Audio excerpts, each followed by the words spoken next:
है ना। Ram does not swim, है ना। क्लियर। इसी तरह एक और एग्जांपल अभी देखते हैं।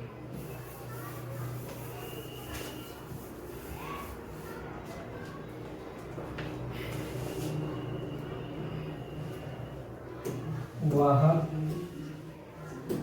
नहीं नहाता है, वह नहीं नहाता है, वह नहीं नहाता है। ठीक है। अब यहाँ तुम लोग बताओ क्या होगा। Does not bath.